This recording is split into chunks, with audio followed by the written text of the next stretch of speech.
At St. Cloud State University, athletics are more than just games. They're an essential part of the Husky experience. From D1 hockey games to championship-winning wrestling, volleyball, and more, there's Husky pride in every corner of campus. Whether you're on the field, in the stands, or cheering from the student section, you're a part of something big. And the best part? SDSU is close to home, affordable, and packed with community that's got your back, in class and on the court. Come see what it means to be a Husky. Schedule your campus tour today at St. Cloud State University, the home of the Huskies.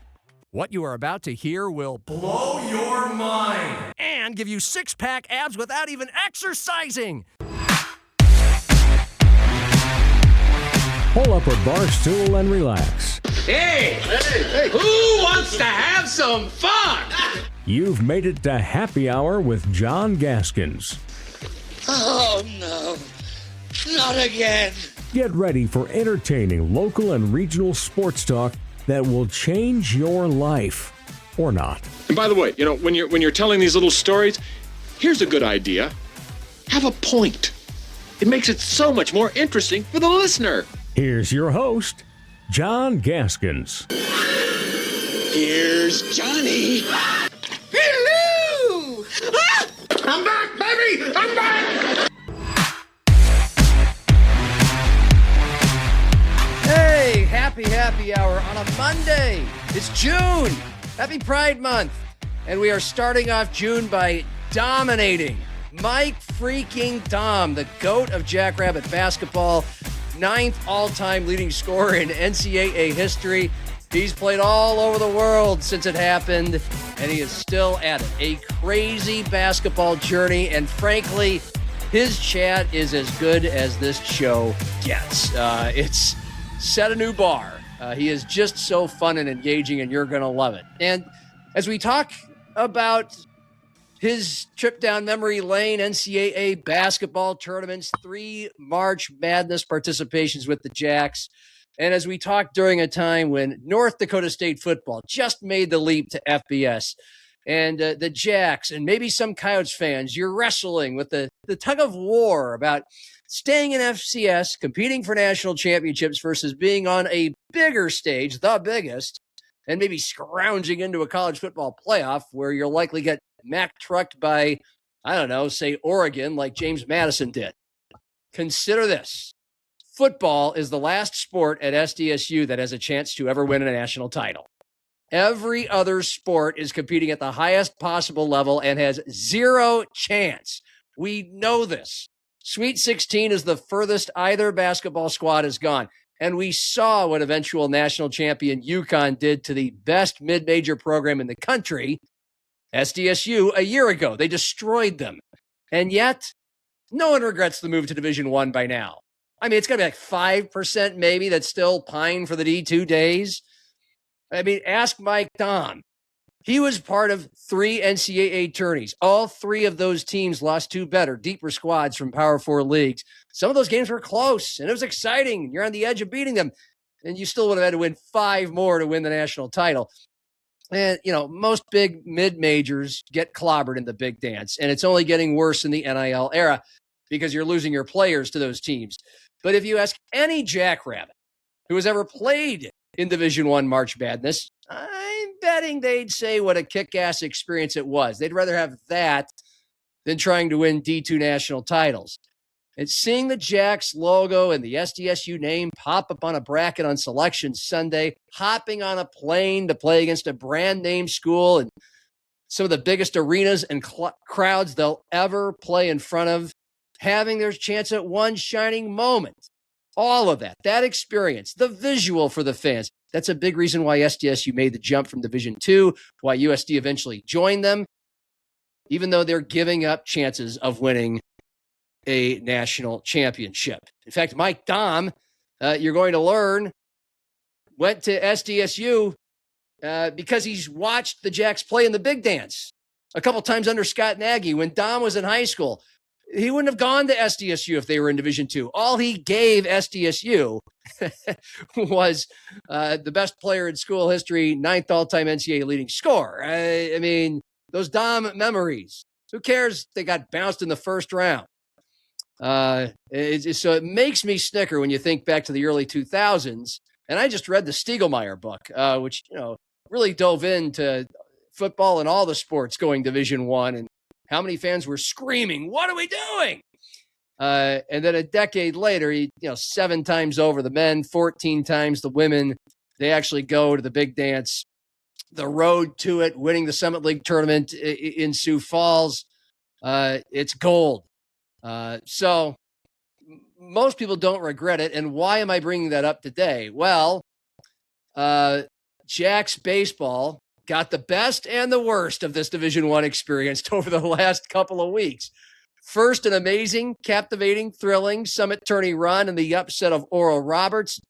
And then seeing the name next to Nebraska's on the selection show, a chance to play at Haymarket Park in front of 8,000 fans, a sea of red, a regional with number 13 seed Nebraska, and an Ole Miss team from the SEC, a college baseball blue blood from Arizona State. And the Jacks had the Huskers on their heels for most of Friday. And oh, by the way, Carl Ravitch and Kyle Peterson, the A team, the guys who call the College World Series, they're on the call. And then, like USD softball the week before, they take Nebraska deep into the game. That was the best of it. They'll never forget it. The worst? Saturday. Taking it on the chin. 17 donut. Remember the Vikings 41 donut? This is going to forever be 17 donut in SDSU. You will never be able to unsee that against Arizona State to get bounced 2 in barbecue. A combined 21-1 score for SDSU in its second ever trip to the NCAA Baseball Tournament. Everyone loves a Cinderella. St. Mary's eliminated number 1 UCLA, the number 1 team in the country over the weekend. Oral Roberts made the College World Series a few years ago. But most of the time, just like in basketball, just like James Madison gets in the football playoff, the glass slipper doesn't fit. Midnight strikes. The pumpkin becomes a pumpkin. And wow, was SDSU's pumpkin laid to rot on the mound in the late innings against ASU. So we saw what happens in baseball. In football, it's usually strength and depth on the lines that separate the big boys from mid-majors and FCS. Basketball, it's just overall depth. You can have Nate Walters or Mike Dom, but you need talent everywhere to beat a bigger, deeper team. And in baseball, you can hang for one game entirely against a Nebraska, supposedly the best team of those 4 in that region. You can hang for another half a game against an Arizona State. You can be in it for 1.5 games if your best 3 pitchers pitch well, which those Jacks did. But after that, you get your third best guy or chased. Woo! Is there a steep drop off? After Schlepp and Madison game 1, McDowell game 2, the Jacks fell off a cliff. Once Drew McDowell got pulled, 1-0 game, bases loaded in the 5th against ASU. That's your difference. You saw the disparity, the just cold, harsh, ugly, brutal reality of being a mid-major, especially from a northern school. St. Mary's can beat UCLA. They're in California. St. Mary's is. Okay. Oral Roberts can go to a CWS. They're in the southern, but a lot of talent. Kids want to play baseball when it's warm enough year-round. Northern presents its different challenges. And so the Jacks got exposed. By the way, so did Nebraska against Arizona State and Ole Miss. But still, 17-0. Take the 100,000-foot view. The Jacks fans that got to be there to watch this and soak it all in, the atmosphere at Haymarket Park. Once you get in that sky, you are 100,000 feet in the air. I'm guessing the sting of 17 donut subsided, and you're just thinking, wow, we got to do that on that stage with those goosebumps. Tyler Merriam, I heard an interview with him today. He grew up a Jacks fan in the D2 days. He's calling their games, of course, for football, baseball, and basketball, and was there in Lincoln. And to hear him talk glowingly about SDSU, to get to be on that stage, how surreal it was to be in Lincoln. I doubt he'd rather be calling a D2 super regional in Joplin, Missouri for a chance to go to Cary, North Carolina. He'd love it either way. But given the choice, I'm guessing he'd rather be at a regional in Lincoln. It's nothing against the D2 teams that came before them in those sports. And nothing against Augustana, who's winning a national title in basketball 10 years ago, baseball and softball 6, 7, 8 years ago, but still, SDSU got the chance, and now the Jacks have raised their level of play by being in an NCAA baseball tournament, just like with the basketball squads after they first got into the big dance. Now you're going to attract more elite athletes, a higher level of athletes. You're getting the school more exposure. I mean, this is a big reason why the presidents and the Board of Regents signed off on this 20 plus years ago. You get the crown jewel of reaching the big dance and the mountaintop is winning a conference title.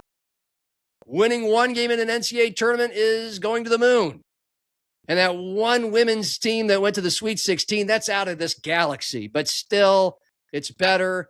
It's worth it. And look, it had to be horrible to be a Jacks player living through that 11-run fifth inning, I believe 6 in the 7th, 17-0. But not long after the carnage, here's Keegan Jershely and pitcher Drew McDowell, and they were asked by our Sioux Falls Live friend, Matt Zimmer, who was down there covering it and raving about how cool it was to be there. Matt Zimmer asked these guys, did 17 Donut put a damper on the Jacks NCAA Division I regional experience? I think it puts a little bit of a damper, but like Coach said, it's the experience we got here, and now we know we know the level it is to play here, and just the atmosphere, and that can help us a lot in the future. I think that it's a great kind of taste of what is to come. Obviously, we're a young team, as Coach has said, and we have a lot of young promise and talent up, and I think it was great to get exposure up here and to then know what it takes to then next year when we go in for the fall. We know what the bar is and what the standard is that we have to set as becoming upperclassmen now, and how we have to hold ourselves to then hold the younger guys accountable for. So there you go. The players sure loved the experience. They especially loved it on Friday when Nebraska's clinging to a 1-0 lead and the Jacks have the bases juiced. Wow. They'll never forget that. It was all downhill after that. And we saw the chasm between mid-major and schools like Nebraska and Arizona State. But you heard them. They're thinking forward. Like, we want to come back. We got a taste of it. We can be better next time because of this experience. And of course, what'll be interesting, well, for one, SDSU should get a higher quality of baseball player just from this one trip. Dudes all around the country saw them. And boy, especially if I'm Rob Bishop and staff, you're talking about how you had Nebraska, number 13 team in the country, on the ropes, mid to late game in the big dance. But of course, now it's the NIL era. We have to wonder, guys like McDowell, who Kyle Peterson said, yeah, that's the Jacks pitcher with the best stuff. And he was good. He gave up just 1 run in 4+ innings on the biggest stage against ASU. Schlep on Friday against Nebraska, same thing, held down the fort. Our higher level teams, Power 4 teams, going to see those performances, especially McDowell, who put up strong numbers all year, and offer them some money or a bigger piece of a scholarship to go there. And will they take it? I don't know. I mean, McDowell's talking about how he's already looking forward to the fall, so we'll see. What about Ty Madison, the only pitcher that was on the All-Summit League first or second team for the Jacks? We'll see. He put in solid work against Nebraska. But, assuming most of these guys come back, and it was a very young team, we'll see what kind of rocket fuel this provides for a baseball program that was just kind of mired in mediocrity, having a tough time breaking through in a league with Oral Roberts, who dominates the league. But Rob Bishop finally got it done and took him there. And this is what he had to say after Saturday's loss. This group raised the bar and showed that we can accomplish this, that we can get into our conference tournament and play great baseball at the right time. And, the next step is to get to a regional and win some games. And, we were really competitive in the first game, but I honestly thought just our offense, I think we see what we've got to work on to face some higher level arms for sure. So excellent point. Yeah, it really was the pitching dropping off, the depth of an SDSU versus a Nebraska or Arizona State. You just can't last more than a game and a half, really, in the NCAA tournament if you're an SDSU. But the hitting was also a discrepancy. I mean, the Jacks muster 8 hits in 2 days, just 1 extra base hit in 2 games. So there's a big gap as well. But I'm glad it was Rob Bishop piloting the Jackrabbits in his 10th year. They maybe make a questionable decision or two, particularly taking out McDowell when he did, right before the Sun Devils just exploded for 11 runs. Maybe. But again, much bigger picture. He got him there. And this is a testament to his patience and willpower and his boss. I mean, Justin Sell hired Rob Bishop 10 years ago. The Jacks had experienced success both with their 2 previous coaches, whose names escape me, and I hate myself for it right now. Richie Price and the guy who came over from Notre Dame, who took him to the 2013 NCAA tournament. And look, Rob Bishop's had more losing seasons than winning.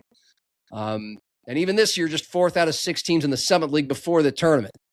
But credit Justin Sell for sticking with it, for understanding that it's a bigger challenge, a much bigger challenge for SDSU baseball to win the Summit League, reach the NCAA tournament, put up great conference records in baseball than it is for, say, men's basketball and women's hoops, where they're just flat out more committed they're flat out more committed to winning than the other schools in the Summit League, and just keep doing it. But there could have been grounds for firing Rob Bishop based off of the record and 9 previous years of never breaking through in the conference tournament, and Sell stuck with them. And this is a thing that happens at SDSU that gets rewarded. Scott Nagy. Sell became AD circa 2009 when Scott Nagy had already had 4 seasons in Division I, and the Jacks had 4 straight single-digit win totals. And it took Scott 7 years to have a winning record in Division I, 8 to finally win the Summit League tournament and have the dreams of going to the Big Dance realized. Sell stuck with him. And Nagy's success, he had 2 more NCAA tournaments. That then made it a more attractive job. TJ Hotzelberger comes in and tears it up. Now he's leading Iowa State, one of the best programs in the country.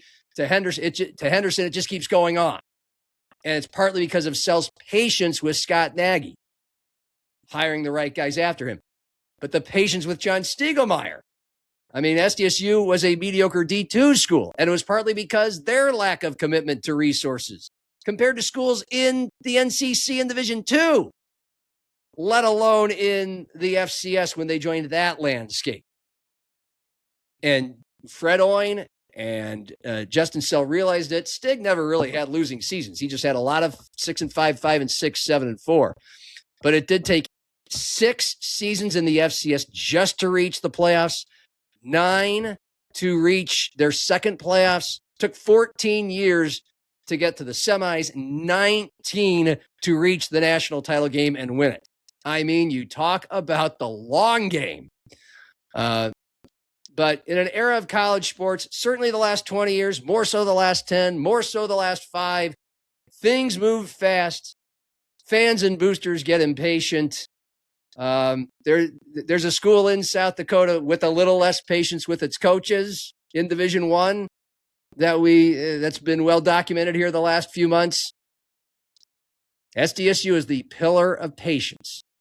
Could they have fired Rob Bishop and hired a guy that would have more quickly jacked up the Jacks baseball program? Maybe. But I'm glad they stuck with him. He got him there. And now he's got him in a slot where they can just grow and get better and maybe even win an NCAA tournament game, which I contend is still better. Just winning one NCAA tournament game, just making it to a Lincoln Regional than chasing after D2 national titles. For football, it's a weird one, right? I think that's why some SDSU fans have a hard time would have a hard time letting it go. But they want to be FCS now, if not forever. Some of you want to see the FBS, want to join NDSU, play at the next high level, attract better athletes, blah, blah, blah. But I think it's partly because football's the last one that can realistically win a national title that you're clinging to that and that only. Because in all the other sports, zero chance. And yet think of all the memories they have created and what it has done for the profile of the school and its athletic teams. And this trip to Lincoln was just the latest example.